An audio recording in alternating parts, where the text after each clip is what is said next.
JDM fanboys will argue until the heat death of the universe over which of our great Japanese lord and saviors is the best. When Judgment Day comes and the JDM boys are watching everyone else get raptured and the ground splits in twain beneath them, opening up a ravine of hellfire and plunging them to their certain death, one of them will turn to another as the wind howls past them on their way to their timely end and say, "Hey bro, super skyline." Which brand you stan, God I wanna fucking die, will depend on who you are. If you're a basic bitch, it'll be one of the big three, Toyota, Nissan or Honda. Come on, more than that. Alright, Toyota, you're a worshipper at the altar of 2JZ. You talk about how much you love anime, even though you've only ever watched the funny slice-of-life tofu delivery simulator, which you stopped watching because of all the really boring bits where nothing happens, and possibly a few more current titles, which you also stopped watching when you realized that you didn't actually like anime. If Nissan's your favorite movie is Too Fast, Too Furious, you run a YouTube channel called Adam Drifter Garage C69, and you worship the RB26 Det. God, these engine names! American V8s may find their roots in the Bronze Age, but at least they had names like Super Commando Steel Dildo Car. As for Honda, You know, the V6 in my Accord is based on the V6 in the NSX. Wait, we're gonna go to Murray's over the NSX. He McLaren finds it so much that he loves Honda, he sucked them off. So actually, my Accord is racing technology. If you're something overdone vape dude bro joke, I don't give a fuck. Yo, what is going on, guys? It is your boy Matty fucking Smokes. Then Subaru's your company. The same also applies to Mitsubishi, but for people who are somehow less interesting. If you like Suzuki, you're a femboy who joined the Navy to get rail, serve your country, and you saw a cappuccino while stationed in Japan and brought one home with you. If you like Isuzu or Daihatsu, then you're wrong. Which of course only leaves the Chad choice, Mazda. They're not one of the big three, so they have the lovable underdog thing going for them. Well, as much as a multi-million-dollar company can. They always tried to punch above their weight, producing models in as many different brackets and niches as they could, and despite their comparatively tiny size, they always tried to push the boundaries with technology. 1.8-litre V6? Sure, go for it. Gull-wing-doored mid-engine K-car? Sounds great. 2.3-litre supercharged Miller Cycle V6 in a BMW 5 Series rival? I don't know what that means, but okay. And of course, you can't mention Mazda without Le Funny Triangle. There is one dead horse of a joke about rotary engines, and by God, I'm kicking it till it's a fine pulp. To most people, that's where the story ends. Mazda made some average family cars, the legendary RX-7 and the people's sports car, the MX-5. But what if I told you that at the turn of the 1990s, Mazda planned to launch themselves into the big leagues? To leave the dark and dreary doldrums of producing the automotive equivalent of a rainy Tuesday behind, pierce the heavens of special Cungadiros, and finally become a big shot? And what if I told you it was a matter of mere months that led to all these plans to come crashing down?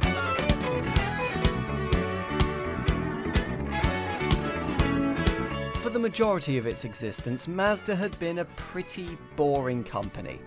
No, not that one! They made middle-of-the-road family cars and pickups that were certainly some of the cars of all time.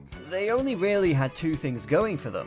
They struck up an early friendship with Ford, who agreed to sell their pickups in the US as their most entry-level truck, and that they really insisted on making sports cars with rotary engines, which, while cool as shit and showed that they were willing to innovate, never really worked out financially for them. Worse still, they were a small fish in the same tank as the hungry sharks of the Japanese Big Three. In fact, Mazda was so small that at one point their rotary engines were the only thing that saved them from being shut down by the Japanese government when they decided to try and reduce the number of companies in their overcrowded car market. Yes, reducing competition will really make things better for the consumers. Luckily for Mazda, they managed to hold out long enough for the Japanese asset price bubble to hit.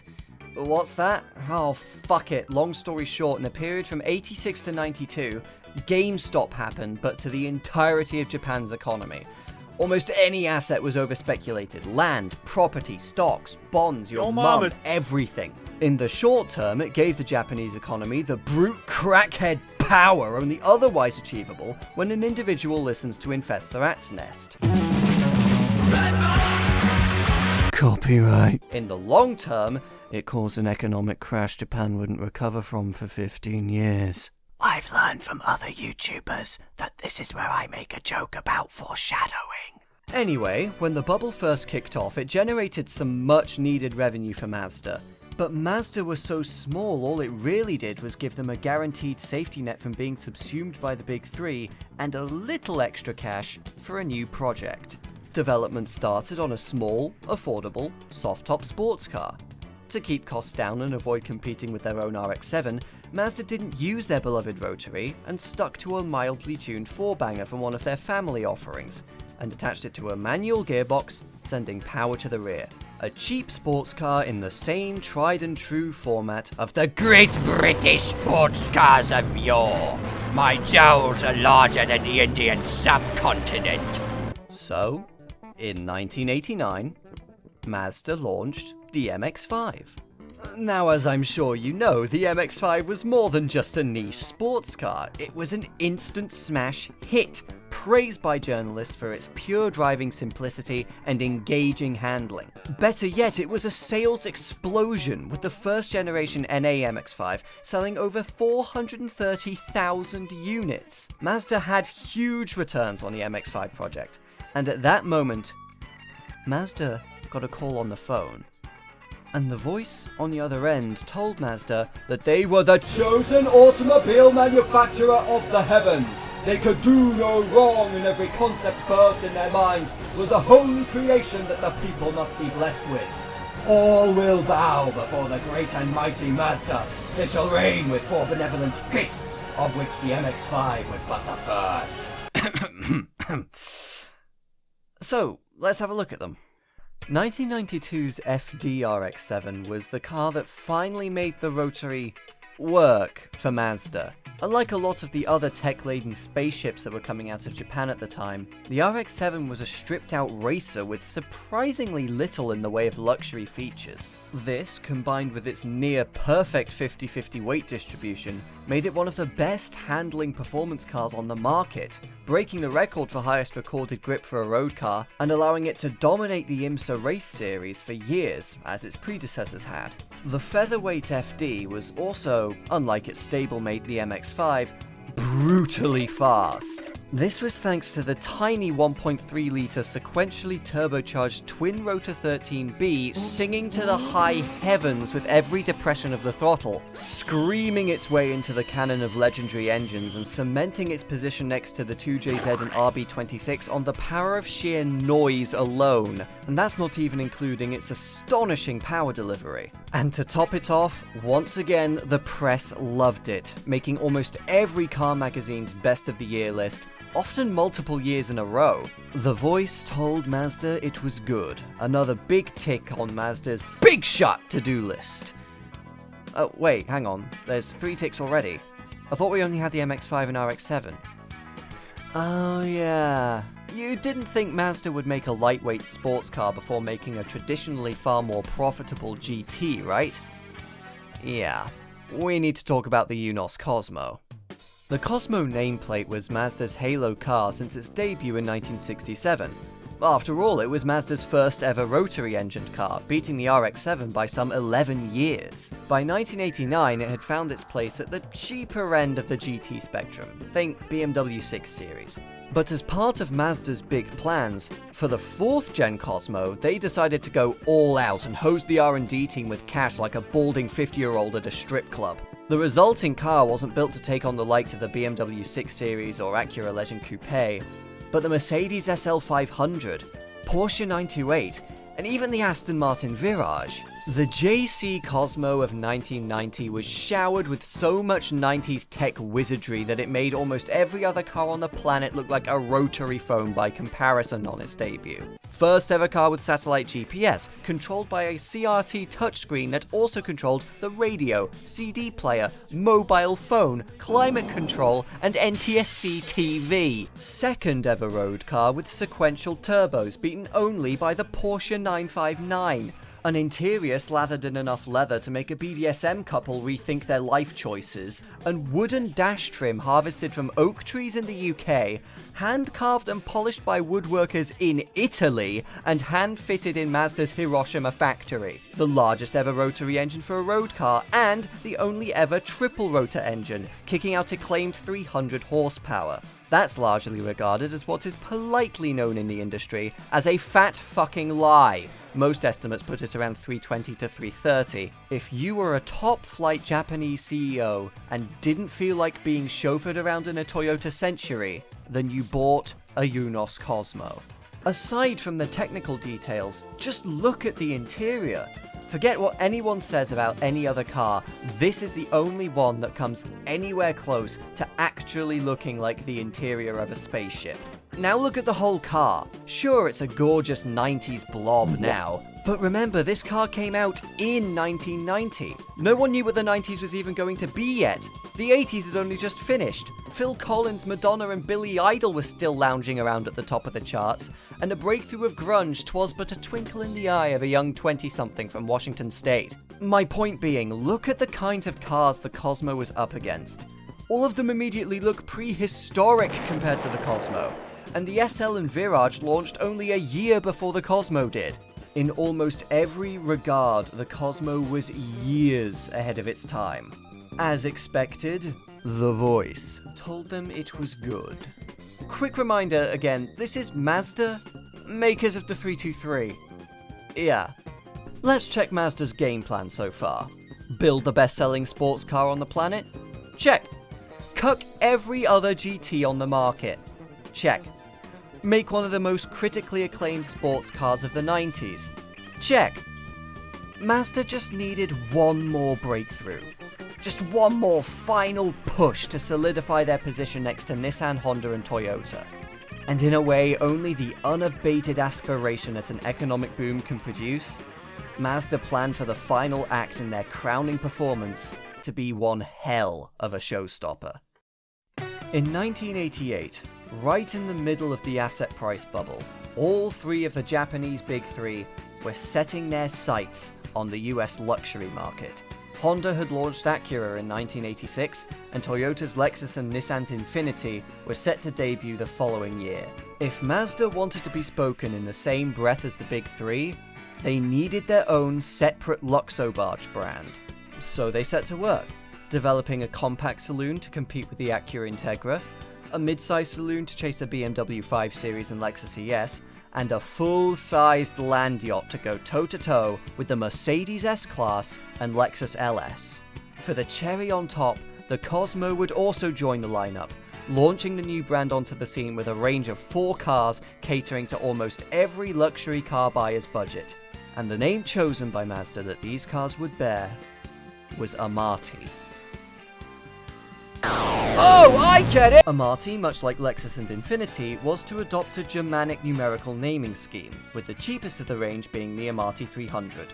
It was to be a compact, sporty luxury saloon with a selection of small, peppy engines, the largest of which would have been a 2-litre variant of the K-Series V6, not to be confused with the mechanically entirely unrelated Rover 2-litre K-Series V6. If it is possible for your Zoomer attention span to cast your mind back to the beginning of this video, you may remember my mentioning of a bizarre supercharged 2.3-litre V6 running on something called the Millicycle. This engine was to be the range topper of the Amati 500, the next step up in the range. Now, my Zoomer attention span prevents me from reading this text wall of a Wikipedia page, but what I can tell you about the Millicycle is it allowed a 2.3-litre supercharged V6 to make 210 horsepower while still being best in class for fuel consumption.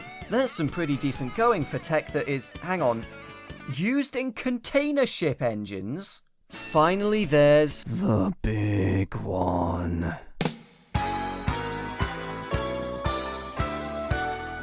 The Amati 1000. This was to be the fat schlong range topper, so a V6 simply wouldn't do. The Lexus LS had launched with a 4-litre V8 and the Infiniti Q45 with a 4.5. Furthermore, the 7 Series and S-Class both had a range of V8s available, and top trims of these land yachts came with the most venerated of all engine layouts, a V12. While it would have been cool to see a rotary limo, Mazda knew that if they wanted to make an impression, they'd have to go in the same direction. They also wanted a car that wouldn't single-handedly drain the Gulf region of oil. The Cosmo was reported to get 9 US mpg in normal driving, and that engine in the Amati would have been thirstier than this guy. Yes, lad, how many are you getting there? 6, lad. 6 waters? Yeah. What for? Thirsty. Now, here's where things get a little bit muddy. A few years before this, Mazda had unveiled a 4-litre aluminium block, magnesium head, dual overhead cam W12 at the Tokyo Motor Show, and so some people have claimed that this is the engine that was intended for the Amati 1000. This is unfortunately not the case, as confirmed by former president of Mazda USA, Bob Hall. Instead, America and Japan were to receive a traditional 4.5-litre V12, producing the ever-present 276 horsepower of all Japanese 90s cars, with a 5-litre available in other markets, which, using advanced engine modelling techniques, we can guesstimate would have had around 330 horsepower. The basis of this engine was, in essence, to slam a pair of K-Series V6s together. Complete this range with an Amati-badged Cosmo, and you have a seriously competitive lineup. And I should hope so. Mazda spent millions to make it happen. 67 dealerships were signed up to sell the new cars, a marketing firm had been hired to create advertising for the brand, and a completely new factory was erected in Hofu, to build the new models, complete with tooling for the V12, all in preparation for a 1994 launch. And on that year, Amati was launched to the world to universal applause, with each car topping their class in cross comparisons and being labelled the best thing since the end of Thatcher's stint as Prime Minister. Margaret Thatcher's dead. It's a shame that the IRA didn't kill the bitch. Except, you don't remember that, do you? You haven't heard of the successful launch of Amati. You've never even seen an old Amati running around. Did all the cars just drop off the face of the Earth one day? Is this an extreme case of the Mandela effect? I forgot? No, it's far more simple than that. In October 1992, little over a year away from Amati's launch, Mazda announced they'd pulled the plug. Amati was dead. Why, though? Why would Mazda put so much effort into developing a new brand only to throttle it, like in a car, at the last moment? Well, remember the asset price bubble that allowed Mazda to fund everything on their list to become a big shot? Economic bubbles are called that for a reason. At some point, they have to burst.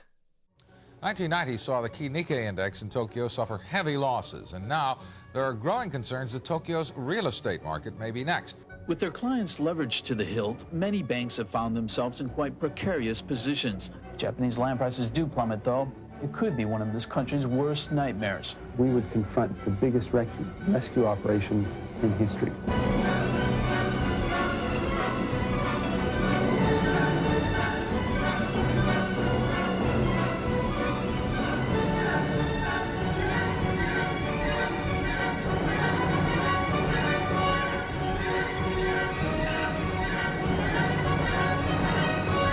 The abrupt end of Japan's bubble economy sent the country into an immediate financial tailspin, followed by a period of stagnation and slow growth that wouldn't even start to look like it would end until 15 years later.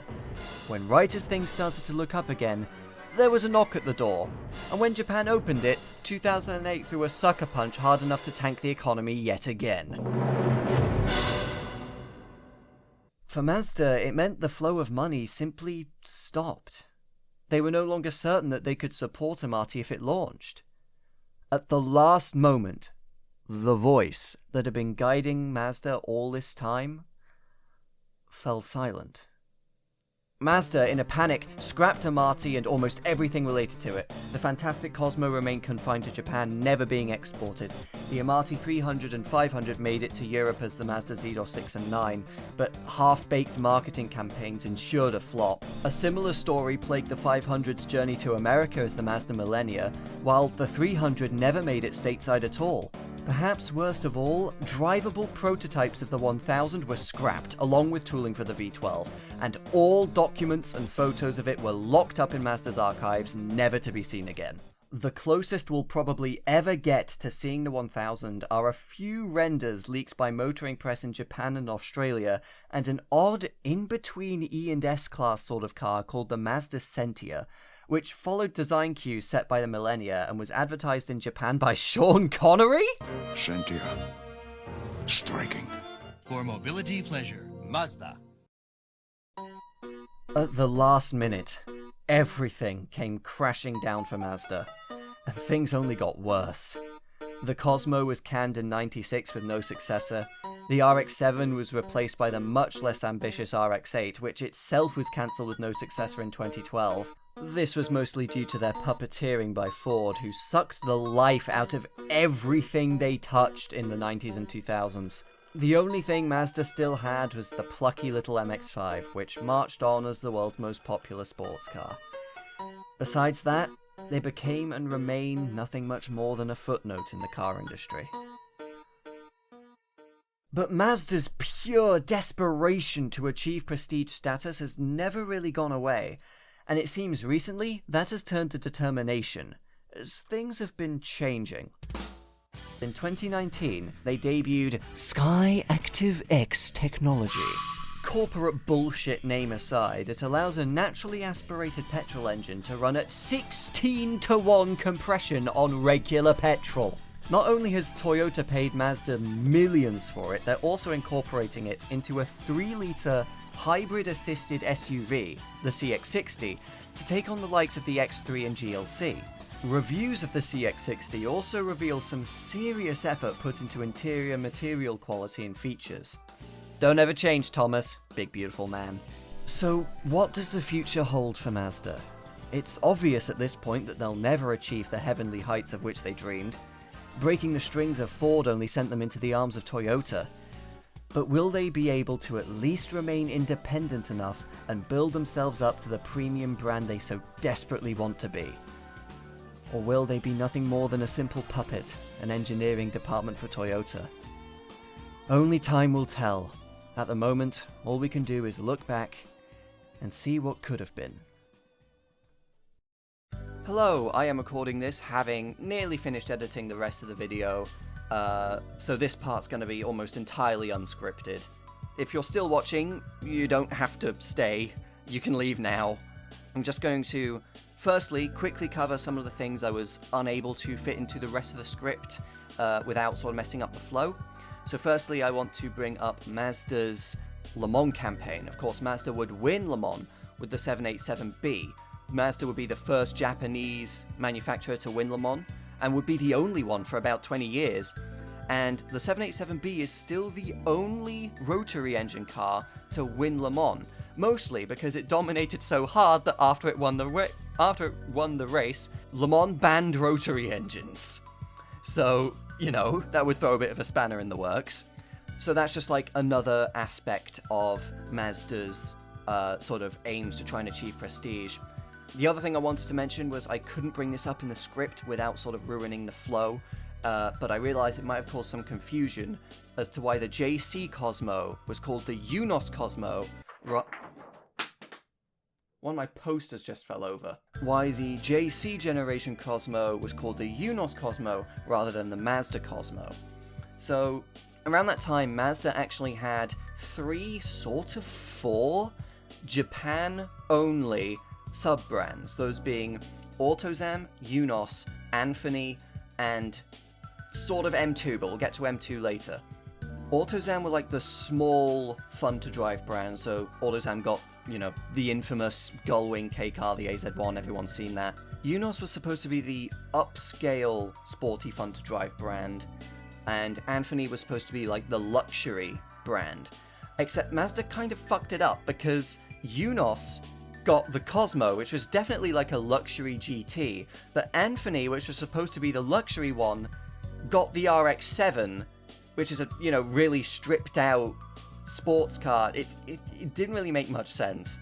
The other thing I wanted to mention in regard to that was that UNOS and Anthony were actually the Japanese dealership networks for Citroën. So Citroen did a deal with Mazda, and cheaper Citroens were sold through Unos, and more expensive ones, like the XM, were sold through Anthony. So, like, you could walk into an Anthony dealership and theoretically leave with either an XM or an RX-7, which is, you know, just crazy. And then AutoZam were the Japanese dealership network for Lancia, you know, same thing. So you could walk into an AutoZam dealership and leave with an AZ1 or the FEMA 8.32 with a Ferrari V8. You know, it's just absolutely fucking buck wild. And then there's M2. M2 were like this super specialist, really limited run of each model kind of thing that did like highly customized versions of Mazdas. So, for example, I think you could get the only ever factory hardtop MX-5 was an M2. I think you could even get like a V6 MX-5 through M2. I might be entirely lying. But the other thing I know they definitely did was they had a concept for an even more luxurious Cosmo with more leather, more wood, and like a Jaguar-style front grille. That never saw the light of day beyond being a concept, but it's still just absolutely insane. Finally, I'd like to firstly start off with some shout-outs for the art that I've used in this video. So, thanks to Colin Holly, Amarul, Toki, Bright Goat, and Gelid Space.